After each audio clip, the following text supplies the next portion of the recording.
Oui, bonjour Olivier. Comment ça va là Bonjour. au milieu de l'Atlantique? Ça va pas trop mal. Le classement se maintient malgré une belle galère hier soir et puis une grosse frayeur. J'ai cassé et perdu mon grand spi, mais bon, Le moral est bon. ça devrait pas trop handicaper la fin du parcours.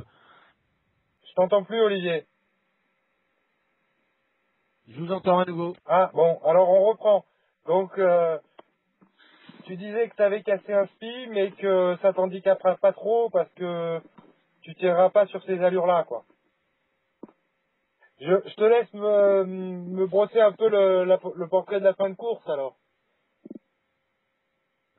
En fait, la fin de course, là, on a encore 2 jours où on profite de la fin de petits alizés à peine établis, mais qui ont quand même permis aux sudistes de revenir dans le match, ce qui était vraiment pas prévisible au moment du départ. Hein, et la route du Rhum en classe 40, ça dure 3 semaines, donc on peut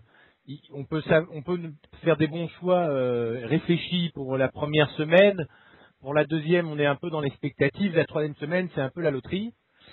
Et eux, ils ont pris tout de suite une option très sud et bon ben ça a quand même payé en milieu de parcours parce qu'ils ont rejoint la partie nord de la flotte.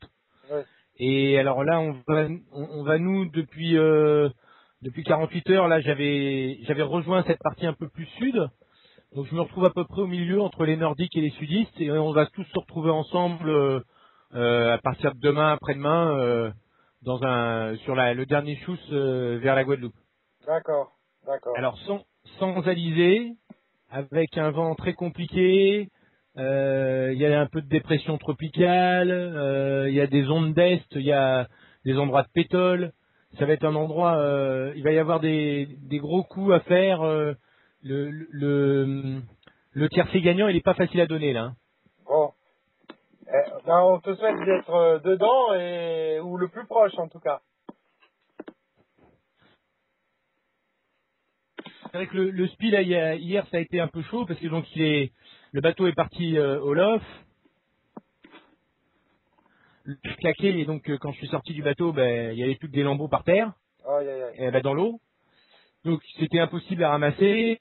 Alors j'ai pu récupérer le point de drisse, le point d'amure, les points d'écoute, et puis j'ai dû larguer le SPI qui de toute façon était en miettes, hein. J'en avais plus que 4 ou 5 mètres carrés sur le pont. Et ce couillon-là est parti se mettre dans le safran, et il n'a pas voulu quitter le safran. Donc j'ai dû mettre ma combinaison, et puis je me suis bien accroché à ras du bateau derrière, et avec mes pieds j'ai réussi à le chasser du safran. Mais il faisait nuit, c'était un peu angoissant quoi. Un peu périlleux, ouais. Ah, j'étais bien amarré et puis je pouvais pas avoir la tête sous l'eau. Mais c'était effectivement, c'est pas de gaieté de cœur que j'ai été me mettre dans l'eau, surtout qu'elle est froide.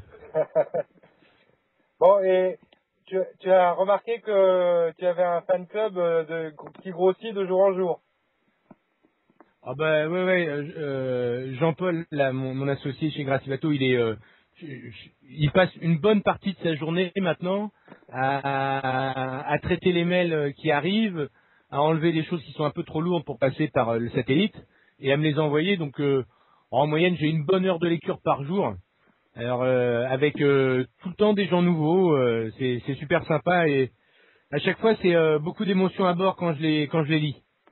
Bah, on va continuer à relayer tout ça avec Jean-Paul. C'est super, je vous remercie beaucoup. Ça fait vraiment, ça égaye les journées. Et puis c'est un moment, il y a plusieurs choses qu'on attend dans la journée, les classements, la météo. Et puis moi j'attends ça en plus. D'accord. Et au niveau du classement, j'avais lu dans tes messages que tu avais du mal à établir les classements. C'est réglé ça ou? Ouais, ça y est, c'est bon, c'est réglé. C'était un problème de réglage informatique et donc à terre on a pu me donner les infos et donc j'ai bien tous les classements de tout le monde. Je vois bien les vitesses des uns et des autres.